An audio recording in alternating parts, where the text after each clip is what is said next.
1074 total population है इनकी 11 गांव की। और जैसे हमें विशेष तो कहा जाता है, लेकिन उसमें से हम सबसे पिछड़ी जनजाति हैं, उसमें सरकार का नियम हमारे लिए ऐसा नहीं होना चाहिए कि 8 पास। वैसे हमारी जनसंख्या सबसे कम हो, बोलते हैं जनसंख्या भी बढ़ाओ को कहते हैं, एक तरफ नियमों का भी पालन करते हैं। इसीलिए हम सरकार से ये आग्रह करते हैं कि हमारे लिए ये नियम नहीं होने चाहिए। राजी जनजाति एक ऐसी पिछड़ी जनजाति है जो पहले से जंगलों में घूम फिर के रहते। हमारे जंगलों से जो भी चीज़ें होती है वो मतलब ख़त्म हो रही करके इसी की मांग थी। राजी जनजाति वैसे वनरौत कहते हैं इनको। ये उत्तराखंड के 3 डिस्ट्रिक्ट्स में है, 11 गांव हैं। 1074 टोटल पॉपुलेशन है इनकी 11 गांव की। और increasing at a decreasing rate कह सकते हैं हम लोग, बढ़ रही है मगर संख्या एक तरीके से जिस लेवल से बढ़नी चाहिए वैसे नहीं बढ़ रही है, जो आपका सवाल था। दूसरा, ये जनजाति पीवीटीजी है। हमारे उत्तराखंड की 5 जनजातियों में 2 जनजाति पीवीटीजी है, बुक्शा और राजी। ये बुक्शा से भी नीचे लेवल पे आते हैं। इनकी पॉपुलेशन कम होने की वजह से और बहुत रिमोटली लोकेटेड हैं ये लोग, उसकी वजह से इनकी पहुंच और ये लोग बाहर निकल के शिक्षा और दूसरी चीज़ों तक इनकी पहुंच नहीं बन पाई है। और दूसरा जो आप कह रहे हैं कि 2006 का जो वन कानून आया वो इनको बहुत सारे अधिकार देता है, और वो कानून यही कहता है, शुरुआती दौर में वो कानून ये कहता है कि जनजातियों के साथ बहुत लंबे समय से अन्याय हुआ है। ये कानून जो है उस अन्याय को ख़त्म करेगा। नहीं, मैं सरकार की नहीं बोलूँगी, मैं ये बात कहना चाहती हूँ कि अनदेखी हुई है, ज़रूर देती है, इनकी अनदेखी हुई है। इन लोगों को, जैसे हम कहते हैं ना, एक ही डंडे से सारे जानवरों को हाँकना। आप उनको स्पेशल कंपोनेंट देना पड़ेगा आपको। तो जब ये फॉरेस्ट राइट्स में जब हम बात करते हैं, जंगलों में रहते हैं, मगर इससे पहले के जो वन कानून थे आप देखेंगे वो बहुत ही सख्त थे। वो ये भी नहीं देखते थे वो कोई जनजाति उसके अंदर रहती है। ये कानून की बात कर रही हूँ मैं आपको।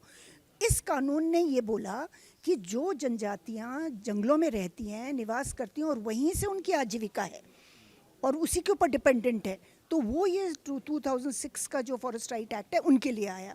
और इनके पास ये ज़मीन में रहते थे मगर इनके पास मालिकाना हक नहीं था, ज़मीनों में रह रहे थे। बहुत सारे यहीं के आदिवासी नहीं, सारे आदिवासियों की बात कर रही हूँ।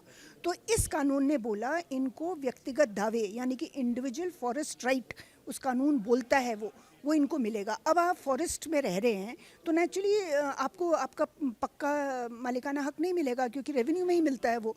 तो इनके पट्टों को बदलना है ना रेवेन्यू में, तो ये काम तो इन्होंने डीड दे दिए हैं। मतलब इन्होंने दे दिया, ठीक है, हैबिटेट राइट्स दे दिया, आप लोग रह सकते हो यहाँ पर, मगर जब तक आपको कानूनी अधिकार ज़मीन पे नहीं मिलेगा, आपको स्कीम्स कैसे मिलेंगे, आपके डॉक्यूमेंट्स कैसे बनेंगे आपके। तो ये कानून उनको ये दे रहा है। दूसरा, उनको CFR दे रहा है, कम्युनिटी फॉरेस्ट राइट्स दे रहा है, जिसकी बात वो बात कर रहे हैं, जड़ी बूटी की बात कर रहे हैं। They are dependent on the forest. तो बचाया जाए, क्या वजह है कि उसको बचाया जाए? क्या वहाँ कुछ ऐसी चीज़ें हैं जो जिनको मतलब ये राज्य के लिए जरूरी है? इंसान को क्यों बचाया जाए? ये वो जनजाति है जो एक्चुअली में, ये तो नेचुरल इनहेबिटेंट्स हैं ना, ये तो सबसे पहले लोग हैं जो आए थे। तो इनकी अगर संस्कृति ख़त्म हो रही है, इनकी आजीविका ख़त्म हो रही है, इनकी पूरा अस्तित्व ख़त्म हो रहा है, तो क्यों नहीं बचाया जाएगा? हम हर ट्राइब को, हर जाति को, हर रेस को बचाने की कोशिश करते हैं। तो ये इतने कम है जनसंख्या में और बहुत तेज़ी से कम हो रहे हैं, तो नेचुरली इनको बचाना बहुत ज़रूरी है। यही नहीं, कोई भी ऐसे हैं। तो क्या जो बच्चों वाली छूट की बात हो रही है, एजुकेशन में छूट की बात हो रही है, क्या है? देखिए, इनकी जनसंख्या कम है तो सरकार का एक नियम आया था कि इनका स्टेरिलाइजेशन के ऊपर भी बैन था कि हम इनका नहीं करेंगे क्योंकि इनकी जनसंख्या कम हो रही है, बढ़नी चाहिए। ठीक है, मतलब एक तरफ आप ये कह रहे हैं इनका फैमिली प्लानिंग होना चाहिए और बढ़नी चाहिए, ये नहीं होना चाहिए। दूसरी तरफ आप पंचायती राज एक्ट के स्पेसिफिक बात कर रहे हैं जो ये कहता है इनके लिए आ गई सीट। ठीक है, इनकी सीट तो आ गई, अब आप कह रहे हैं 2 बच्चों का नॉर्म लगा दिया। तो आप इनके अगर 4 और 5 बच्चे हैं तो नहीं खड़ा हो सकता है, तो ये तो कॉन्ट्रडिक्टरी हो गया ना। आप पंचायती राज एक्ट को अमेंड करिए और उसके अंदर ऐसी जनजाति के लिए स्पेशल प्रोविजन रखिए। स्कूल्स नहीं हैं, आपने वो 14-15 किलोमीटर में स्कूल नहीं खड़े किए हैं और वो नहीं पढ़ पाए हैं, और आप 8 पास का नॉर्म लगा दे रहे हैं इनके लिए। नहीं है ना, वो जो बता रहा है 14 किलोमीटर, मैं वही स्पेसिफिक करना चाह रही थी। ये बड़े सरलता से बोल रहे हैं 14 किलोमीटर दूर, वो बिल्कुल टॉप में है और स्टीप हिल्स में है, जहाँ पर पूरा जंगल पार करके उनको रोड हेड में आना पड़ता है फॉर एवरीथिंग, चाहे वो स्वास्थ्य है, शिक्षा है, एवरीथिंग। मैं ग्राम सभा किमखोला के गांव से आया हूं। मेरा नाम ललित सिंह रजवार है और पिथौरागढ़ जिले के 9 गांव से जो एक गांव है किमखोला, वहीं से आया हूं मैं। हम मांगे तो बहुत सारे हैं, लेकिन कुछ कुछ ऐसे मांगे जो बहुत कठिन मांगे हैं। जैसे मान लिया जाए, एक ज़मीन की मांगे है।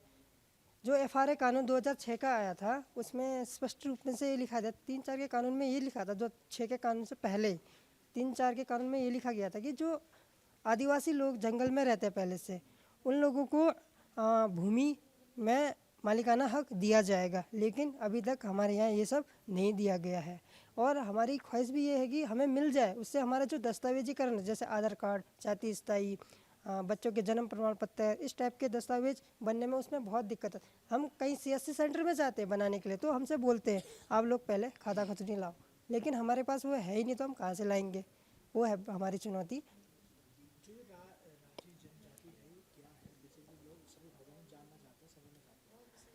राजी जनजाति एक ऐसी पिछड़ी जनजाति है जो पहले से जंगलों में घूम फिर के रहते। मैं आपको एक टाइटल बताता हूँ, छोटा सा है। पहले वो झूम खेती करते थे, आपने शायद सुना होगा या नहीं सुना होगा। वो झूम खेती करते थे, पहले एक स्थान पे रहते थे। वो 6 महीना सिर्फ वहीं पे काटते थे। 6 महीने में अपना फसल जो उगाते थे, लगाते थे, वो सिर्फ 6 महीने के लिए, फिर वो दूसरी जगह चले जाते। ऐसे कर करके उन्होंने पूरे पिथौरागढ़ जिले का एक लगा दिया था चक्कर, इसलिए उनकी वो राजी जनजाति का नाम दिया गया उसको। वो लोगों से भी डरते थे बोलने, अगर कोई बाहर से आ गया उनके लिए बोलने के लिए या उनको देखने के लिए, तो वो डर के मारे ऊपर चला जाते थे, जंगल में छुपने चला जाते, गुफाओं में। इसका उद्देश्य ये है कि हम लोगों की आवाज़ सुनाई जाए, जो हमारी कहानियाँ हैं और हमारी जुबानी है, कि यही है। हमने ये जिले स्तर में भी किया था, लेकिन जिले स्तर में उतनी आवाज़ नहीं पहुंची थी, तो हमने सोचा हम क्यों ना राज्य स्तर में जाके इस कार्यक्रम को करेंगे तो और अच्छा रहेगा। हमारे कुल जनजाति की आबादी है 1072 के आसपास है। हाँ। नाम कविता देवी, मैं ग्राम किमखोला की हूँ। मेन चीज़ तो हमारी जो यहाँ आने की मुद्दा यही था कि एक तो हमारी ये ज़मीन जंगल वाली बातें हो रही थी कि हमारे जंगलों से जो भी चीज़ें होती है वो मतलब ख़त्म हो रही करके, इसी की मांग थी। और दूसरी चीज़ें जो हमारा रोज़गार के बारे में, कोई बच्चे हमारे इंटर जैसे पढ़ते हैं तो उनको कोई लाभ नहीं बन पाता है, जैसे छोटी मोटी कोई चीज़ में भी तो उनको मिलना चाहिए करके, यही सरकार से गुजारिश है। और दूसरी चीज़ें ये होती है कि हमारे गांव में जैसे किसी को मतलब उस बहुत तकलीफ होती है तो उनकी सुविधाएं कुछ नहीं होती है। जंगलों में रहने वाले हम लोग तो उन जैसे कोई सुविधा नहीं हो रहा है, जैसे डॉक्टर की सुविधा नहीं है। जौलजीबी में अस्पताल तो खोल रखा है, लेकिन उसमें कोई सुविधा नहीं है। टाइम पर अस्पताल में कोई डॉक्टर नहीं होता है, कोई चीज़ इलाज करने के लिए हमें दौड़वा तो आधे रास्ते में कोई ख़त्म हो जाते हैं। सड़क नहीं है हमारे गाँव में, पुल भी नहीं है और खाली सीसी मार्ग रोड है, रास्ता नहीं है। हमारे लिए तो कुछ भी नहीं कर रखा है। कहा कि नाप जाप में अभी जो ज़मीन हो रहा है वो भी नाम पर नहीं हुआ। और सड़क की जो पिछले साल ही हमारे ये 2 साल होने जा रहे हैं कि वो किया था, जियोटेक हुआ था रास्ते का कि आप लोग के और रोड कटिंग होगा करके, उसका भी नहीं हुआ अभी तक हमारे किमखोला गाँव में। जो आपका क्षेत्र है, जी, 2 चीज़ों पर आप क्या जवाब देंगे? मेरा नाम है हंसा देवी, मैं ग्राम किमखोला से। हम तो मेन ये चाहते हैं कि जो हमें PGT में रखा जाता है, जैसे हमें विशेष तो कहा जाता है, लेकिन उसमें से हम सबसे पिछड़ी जनजाति हैं, उसमें सरकार का नियम हमारे लिए ऐसा नहीं होना चाहिए कि 8 पास। वैसे हमारी जनसंख्या सबसे कम हो, बोलते हैं जनसंख्या भी बढ़ाओ को कहते हैं, एक तरफ नियमों का भी पालन करते हैं। इसीलिए हम सरकार से ये आग्रह करते हैं कि हमारे लिए ये नियम नहीं होने चाहिए। क्या नियम होने चाहिए आपके लिए? हमारे लिए ये 5 बच्चे वाला नियम भी नहीं, 2 बच्चे से ज़्यादा वाला नियम भी नहीं होना चाहिए, और हमारे लिए 8 पास का नियम भी नहीं होना चाहिए। 8वीं पास जी।